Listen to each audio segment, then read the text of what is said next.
చేశారు. ఈరోజు మళ్ళీ బట్టలు ఉడదోసి చూస్తాం పోలీసు వాళ్ళని, వాళ్ళందు చూస్తాం. మీ మేకపోతు గంభీరాన్ని ఎవరు పట్టించుకోరు.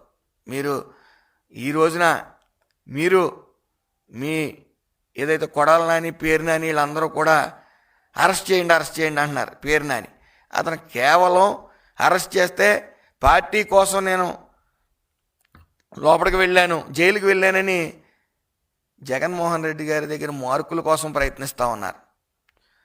మరి గతంలో చంద్రబాబు నాయుడు గారు చాలా వ్యక్తిత్వం ఉన్న మనిషి, గొప్ప మనిషి. మా భార్య అవినీతి చేసినా ఆ కేసుల్లో మరి నాకు కొద్ది వెసులుబాటు ఇచ్చారు అని చెప్పి మీరే చెప్పారు. అది జగన్మోహన్ రెడ్డి గారికి మీరు ప్రెస్ మీట్ పెట్టినట్టు తెలీదు. ఆయన వచ్చి ఆయన రకరకాల విన్యాసాలు, రైతులకి తుఫాన్ వచ్చినప్పుడు కానీ విపత్తులు వచ్చినప్పుడు కానీ ఏ రోజైనా మట్టిలో కాలెట్టిన వైన ఉందా జగన్మోహన్ రెడ్డి గారు? రెడ్ కార్పెట్ వేసుకోవటం, ఓ స్టేజ్ పెట్టడం, అక్కడ దాని మీద